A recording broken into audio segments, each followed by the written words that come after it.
Welcome to the Borderless Podcast, your guide to traveling, investing, and living beyond borders, where we talk about living the life that you want to live, where you want to live it. Hey everybody, and welcome to another Borderless Podcast. Today I have on Rich Holman from FAR International. I had a lot of people when I was coming down here to Medellin that said, hey, you should reach out to FAR International. There was a number of people that knew who Rich was, and so I thought I'd definitely have him on. And it just so happened that that company was also the company that runs the co-working space that I've been working out of. So I was able to go and visit him in his office. It's an interesting case because he moved down here after he was 60 years old without knowing a lot of Spanish. And 10 years later, he has a company, over 100 employees, 4 offices throughout the country, and he's done very well. Real estate, coffee investments, and other types of things that he does. So I think we had a good discussion about how he was able to do that. And unfortunately, like half of the interview is cut off because there was a problem with my computer when I was recording. So it was actually a much longer interview, but I did get about half an hour of it. So I think we went over some good stuff. We talked a lot about Medellin, and we were just moving into Puerto Rico. A lot of the stuff after it cut off, we talked about Puerto Rico. They have a lot of big things going on in Puerto Rico, but you can definitely go to the website for FAR International and find out about Puerto Rico and what they're doing there. So I hope that you enjoy it. And again, if this is, like I always say, if this is your first time listening, please go over to the website, borderlessblog.com. First of all, check out all the information, tons of free information on the website, and sign up for the mailing list, please. Get on there, and you'll get updates and what's going on, and all the videos and podcasts that I put out. So lots of free information I'll send right to your email inbox. So thanks a lot for listening, and I hope you enjoy the interview. Borderless. All right, everybody. Welcome to another Borderless Podcast. This is your host, James Guzman, and today it's great to be talking to Rich Holman. He is the founder and president of FAR International, and with offices all over Colombia. They're expanding, and over 100 employees here in Colombia, so very interesting kind of expat story. So thanks for inviting me to your office here to talk to you. Glad to have you. Yeah, I've had a lot of people that are aware of your of what you're doing here, and have asked, you should stop by FAR and things like that when we've talked about real estate, because I do talk about real estate on the podcast. Maybe we could start just with, in the beginning, why you chose Medellin. You came down here basically just kind of, blazing the path, right? And learning about it and setting up the company. That's really great how you're able to do that in a market where there was no English-speaking market pretty much. So how was that experience when you first came down? Well, actually, I first came down on vacation in August 2006. Had some friends in Florida who kept saying, you got to go to Medellin. And these two guys both had Colombian girlfriends. They said, you're going to love Medellin. I was single. I said, well, it sounds like fun. But for a couple of years, I said no, because I had this perception Medellin was dangerous, like a lot of people. And finally, came here August 2006. And within about an hour of being here, I had this sensation like, wow. I mean, so much beyond my expectations, and it hit me immediately. World's best kept secret. It just was in my mind. I just couldn't believe the difference in the perception and the reality. Right. So I stayed here, just partied for 10 days, and had fun. And you can do that. Well, yeah, and it was every day was springtime, and people were nice, and it's just a great energy. Right. So I came back in October 2006. And about the third day in October, I think I'd sobered up one morning. I'm by the pool, and I said, I better buy something before the world gets here. I mean, they're going to get here, the prices are going to go up. So I Googled Medellin real estate in English so I could find an agent or a broker, and there wasn't one word in English, right. Not a word. I said, dang, who's going to take care of all the foreigners? Right. Because they're going to come when they see what I saw, they're going to come. Yeah. So at age 63, not speaking Spanish, not being in real estate, I started the plans for the company. Wow. Oh, you weren't in real estate before? No. I did a bunch of other stuff, but I knew it was going to happen here. So if you know the future, you can plan for it. So I started out with one part-time employee end of 06, and now we've got 110 employees and 4 offices, and it's really taken off. And Great. the business model's worked here, and we're now in Puerto Rico, open up in Panama City, and we're looking seriously at Peru. Oh, Peru as well. Okay. Yep. Oh, well, congratulations. I mean, usually with the podcast, what I talk about is people making dollars in their home country, getting something secure, and then kind of venturing out. But that's also an option, and you've done well here with starting your own company, and I thought that was a really interesting part of it. Did you find the hiring and bureaucracy and stuff? How were you able to get through that down here? Yeah, that's well. Start with hiring. I mean, anywhere in the world, anywhere, the key is the people. I mean, you can't build a great company without great people. I had one company in the States, about 45, 50 people. When we finally shut her down, I was looking at it, I said, there's about 40 of these people I never should have hired. I mean, but they had good resumes, they looked good, they interviewed well, and I've learned a lot from that experience, and now we have different ways of hiring. We're very proactive oriented in the hiring process, and we got a great team here. I mean, we just have some phenomenal people, but about 5% people get in. Yeah. The rest, we screen them out for different reasons. So that's critical. The other, of course, the bureaucracy, dealing in a foreign country, the rules, regulations, laws, it's a pain in the rear. There's a learning curve there, but part of what we do to help foreigners, visitors, investors, renters, buyers, whatever, is we made all those mistakes. We vetted out all of our services and our contacts, but it's a process. It's not easy. Right. And from 2007, when I moved here, to 2012, I was averaging about 80 hours a week. I didn't take any Colombian holidays off or U.S. Yeah. It's not easy, but you can make it happen. Right. Yeah, I think that's one thing people need to definitely wrap their head around, just in business in general, like the idea that, I got the next gimmicky thing that's going to get me easy money. But when you're building a serious company, everybody that I talk to, that I know of that have built a serious, like an actual company, sure. I mean, you're busting your ass for the first many years, to get it going. I'm down about 50, 60 hours a week now, so I feel like I'm on vacation. So right, but I mean, you have.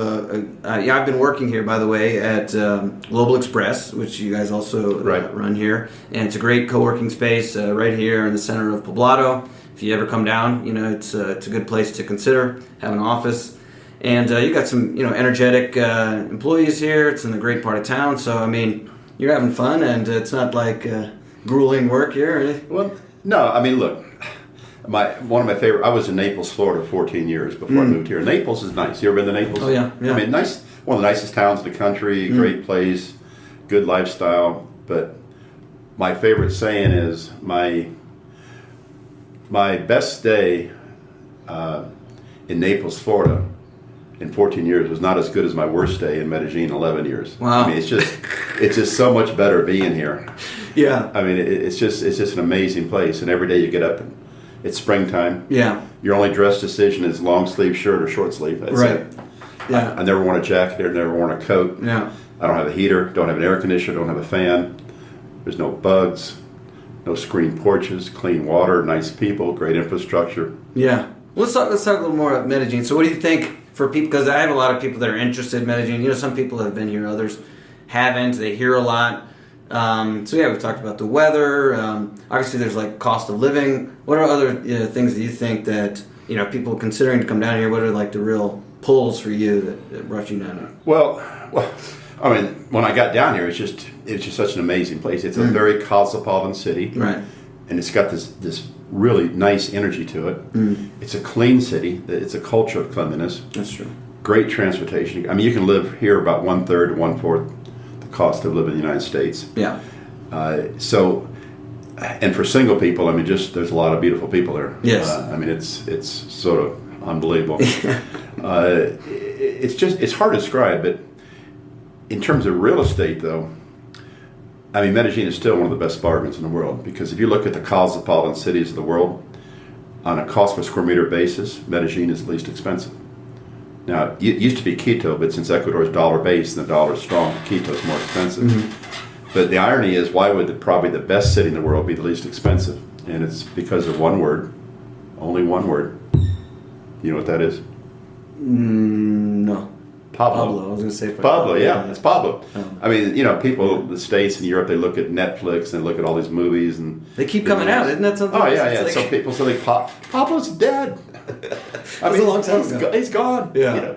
And I feel much safer here. I was just looking at a news report today. Chicago had 8 murders and 27 shootings over the Memorial Day weekend. I mean, if they had that in Medellin, it'd be all over the international news. Yeah. It's like, I feel much safer here than the States. Yeah, well, for people that don't understand the history of this, I mean, obviously there is, different types of illegal activity and organized crime or whatever, but the majority of all that cartel activity went to Mexico. I mean, that's what's going on in Mexico right now. They basically hijacked from the Cali cartel and all that. So it's like all that's going on right now with the cartels, and it's that's playing out right now. But that has been that was a long time ago that Pablo died and all that. I mean, it's the latest you could say early '90s that there was any of that going on. Would you say or? I'd say early mid, even the '90s had some problems here. That all changed in 2002 when former President Uribe came in and fixed the security situation. Yes. And it just changed overnight. Yes. So and sometimes we've got to remind people the drug problems are not in Colombia; they're in the United States. The United States and Europe have an insatiable drug appetite. The United States has the highest number of people incarcerated in the whole world. Yeah. And half of those are drug-related offenses. And let's get why is the drug usage so great in the States? And a lot of people just are not happy. They're so miserable and they're looking for an escape. Right. And it's sad. Yeah. But the problems are there. Mm-hmm. That's where the violence is, and that's where the people are going to jail. It's not here. I mean, these people are too smart. They don't need the cocaine to get by in life. Yeah. Well, another thing that surprised me about Medellin specifically was the fitness aspect of it. People are really into fitness. They shut down the road on every Sunday, and everybody goes running and biking and walking their dogs and stuff, and that's great. A lot of hiking and things. I've really enjoyed that. No, very environmentally friendly here. Very dog friendly. Yes. I mean, it's they even clean up. You don't see any dog poop on the street. No, people clean everything up here. The dogs look nice too. Yeah.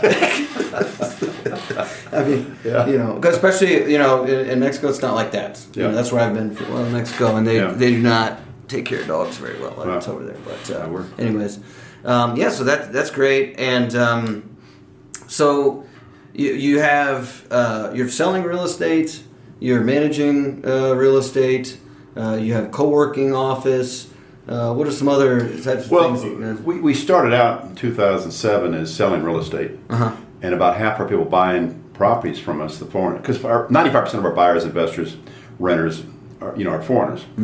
So they wanted us to manage the properties. So we sort of segued into property management, and so that went along for a while. And then about 2010, I brought in a commercial partner because we felt there'd be more investment opportunities in the commercial space than even residential. So we started doing commercial projects, and we brought in one of our employees who was an architect from Colorado, and we developed a remodeling, construction, design, build service group. So we actually have 4 separate divisions that are all profitable. And then this Global Express concept came up afterwards, so that's sort of a 5th area.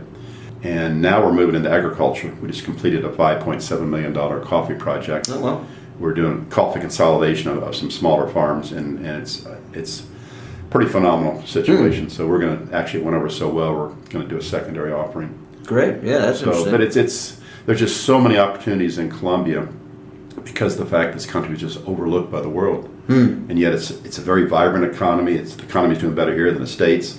It's the 3rd largest GDP in Latin America, the oldest democracy in Latin America, the number 1 ally, the United States in Latin America.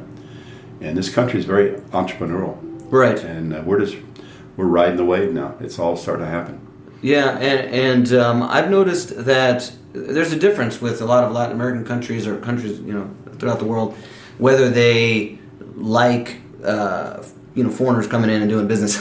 Yep. And it seems to me that here they like it. A lot of times they maybe don't know, you have to, we want to do this or that, and you have to kind of show them how you want to do it, and maybe they can, but they want to work with you. at least. Like we were talking about with some of the bureaucracy or things like that, like saying, look, I'm trying to do this, maybe it would be easier, but they're willing to work with you. It's not like they want to block you out or something like that, I've noticed.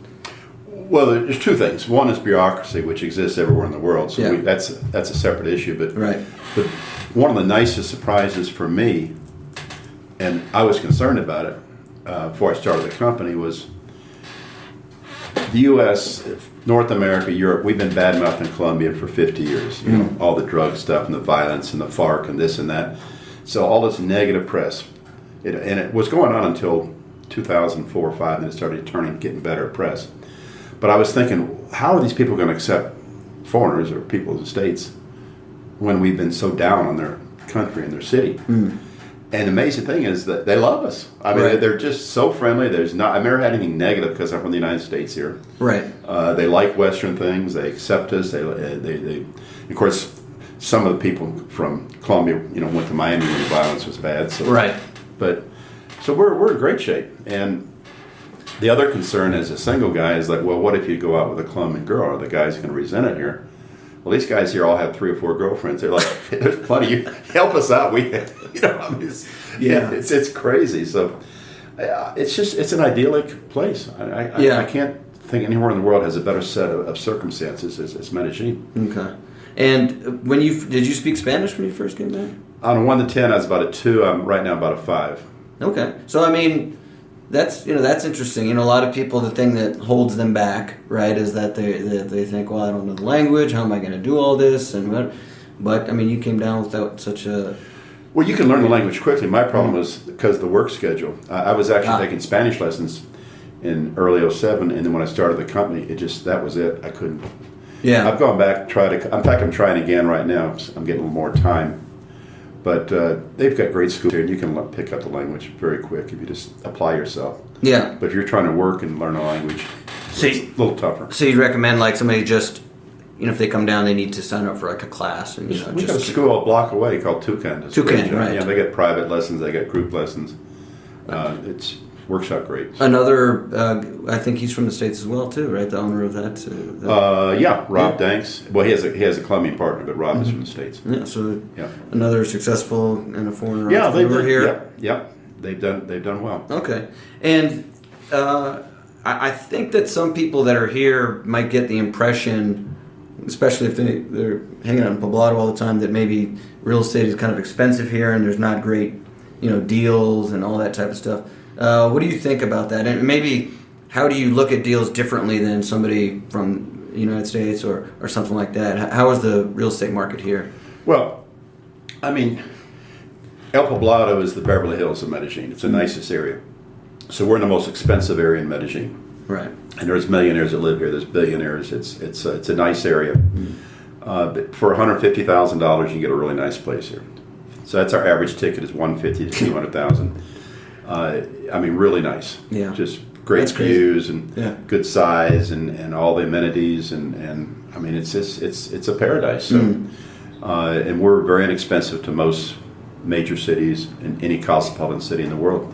Right. So it's still a bargain, and the reason we're still a bargain, and this is one of the ironies, we're in our nice neighborhood of Medellin compared to say Cartagena or Bogota, we're 30 to 40% less expensive. And yet we're a much better place to live than those two cities. And again, that's the stigma of Pablo Escobar and Medellin. Yeah. That's where the value is. Right. It's this misperception. So when you have 4 offices, right, with the real estate here. Cartagena, Cali, Bogota, Medellin. Bogota. So with those differences, I've only been to Medellin here. What would you say the differences are? I have people that, I have one person now who's saying that they want to buy something here. They're thinking about Cali. They're not sure, what they would like better and all that. What would you say would be the differences between the cities if somebody's trying to figure out which one they should think about? That's a great question. All 4 cities work for investment-wise for different reasons. In Medellin, because it's the best city in the world and the best deal in the world, and we have the best climate. And it's great. I mean, in terms of living, you're not going to find a better place. So Medellin works. And it's a value because of Pablo Escobar and the misperception. So Medellin works for those reasons. Bogota works because 50% of all the visitors that come to Colombia come through Bogota. Bogota is the seat of government, the seat of business, and a seat of culture. Got about 9 million people. It's sort of our New York City of Colombia. Right. And so there's money being made in Bogota, and we're making money there. It's not where I want to live, but it has a lot of positives and a great nightlife options, a great dining options. So Bogota works. Cartagena is different. Cartagena is really a tourist city. It's a big vacation destination, big cruise ship destination. It's got a really scenic, old city of Cartagena is unique, UNESCO World Heritage Site, very different. They have a nice little beach area, Boca Grande area. So Cartagena works because you're getting those strong vacation rentals. Investments work well there. Not anywhere I really want to live. 6 months of the year it gets hot there. Mm-hmm. It's a little more expensive there too, right, to live? Well, the nice areas, sure. It's a little more expensive than here. But but in comparison to other parts of the world, no. But I mean, Cartagena works, and again, it's a vacation-driven tourist market. Cali is a sort of the hidden gem. There's a part of northwest part of Cali that reminds me a lot of parts of Poblado in Provenza. And it's about 20-30% less expensive than Medellin. Really up and coming, some great bars, nightlife, restaurants. A little bit warmer, but in the northwest part, there's a river that runs through it and a nice breeze in the afternoons. And we've got 3 projects we've completed there in Cali. We have an office there. It's doing very well. So it's a bargain. It's a sleeper. Mm-hmm. And I got some people that actually really like it there. So it's really, the word is getting out about Cali. Right. Yeah, I mean, there's some great options down here. It's, what is it, like 3.5 hour flight to Miami? About 3 hours and 15 minutes, yeah. So, no, that's, I've enjoyed it down here. So what, like some other areas of, I mean, is it only Colombia? You said Peru or something like that. Well, I mean, obviously you guys are expanding in a big way to Puerto Rico. Puerto Rico? Yeah. I call it Medellin with a beach. Right. No, really, I call it the world's second best kept secret. We got into Puerto Rico a couple years ago. I was at a conference in South Beach, Urban Land Institute, and a guy got up and spoke about Puerto Rico, and I said, whoa. I started having deja vu all over again, just like Medellin. Back 10 years, 15 years ago, all the news was bad about Puerto Rico. Low prices, fake news, real news. Oh, it's like Puerto Rico's going to fall off the map, never recover from the hurricanes, yada, yada. And I'm saying, I've heard this before. So about a year ago, one of my partners and I went and spent 10 days there on the ground, got a good lay of the land, and said, this is going to be perfect for us. Low cost per square meter, a higher rental market than here, incredible tax incentives. And for U.S. citizens, you don't need a passport or visa. I mean, just, you can come on in. It's like traveling the States.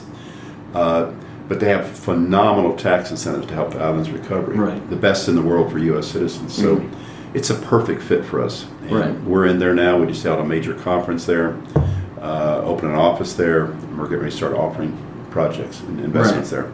No, but I've heard that it's in the areas that most people live that it's not.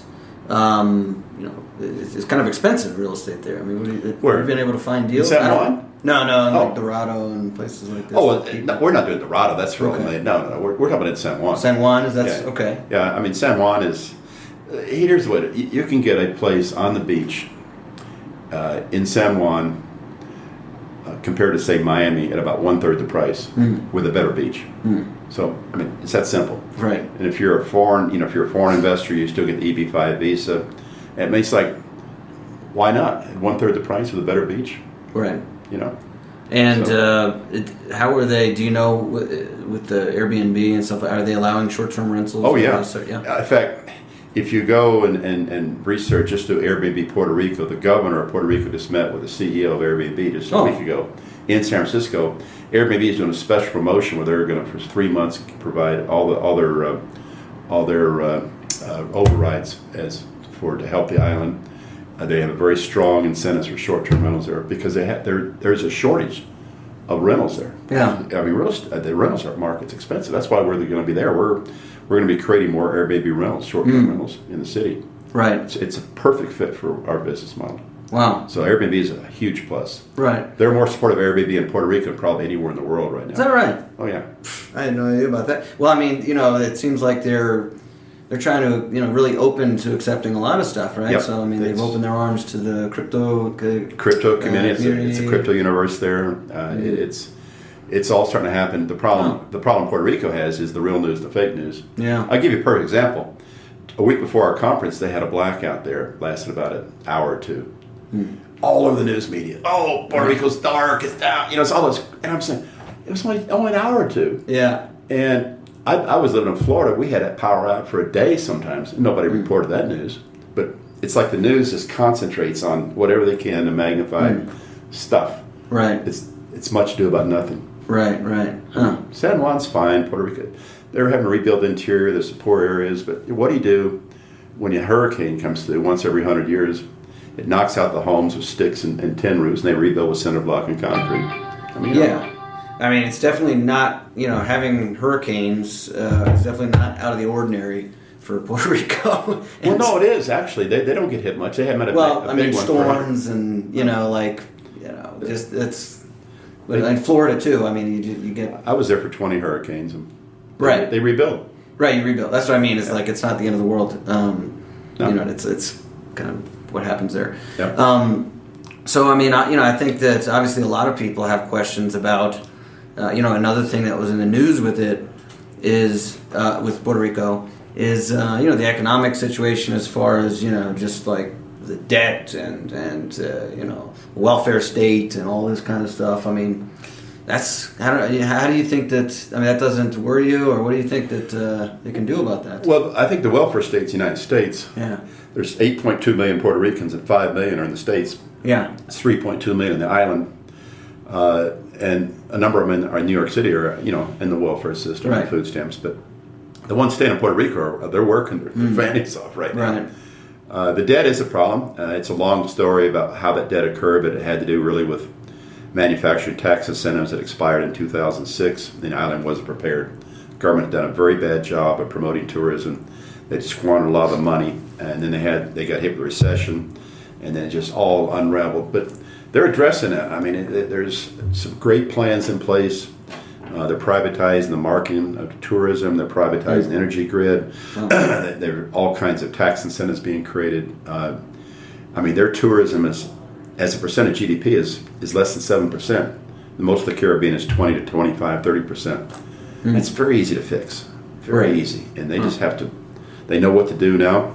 The government's being very transparent, and it will not be business as usual. They have no choice but to turn this thing around, and they're doing it. What was it that caused this? It seems like there was a drastic change. Was it just like desperation, or was there new people that came around that are now... Caused what? Just kind of, it seems like within the last 5 years or so, there's been a shift in the attitudes. People are saying that the Puerto Rican government is so open to business now and all this type of stuff, and you didn't hear that in the past. I mean, I'm not sure what... Well, no, you didn't, because it was just inept, corrupt, bureaucratic government that had an easy... That's what I mean. So they have what's called Manufacturing Act 936, which was put in the early 70s. It gave great incentives for the pharmaceutical industry and other manufacturers. And that act gave a lot of extra money to the island, and the government just squandered it. They didn't do anything with it. They created agencies. They just blew it. They didn't really promote the island. They didn't need the tourism. They were doing so well. Well, those acts expired in 2006. And that's about the time that the recession hit, and then it had the bond defaults, and it just got worse and worse and worse. So now they're having to address those issues. But it all started back about 2013-14 with the tax benefits of Tax Acts 20 and 22, providing huge incentives for people to move to Puerto Rico, become residents, set up businesses. That's the first wave that is really starting to help. But the government's changed. They just reduced from 170 agencies down to 30. They're much more transparent. They're getting smart. They're privatizing things. They're bringing in smart people. They're all working together. And I'm very encouraged. And I think the next wave we're going to see is some of the Puerto Ricans coming back from the States. Right. There's like 400,000 Puerto Ricans in Orlando right now. Yeah. Thanks for joining us for the Borderless Podcast. Traveling, investing, and living beyond borders.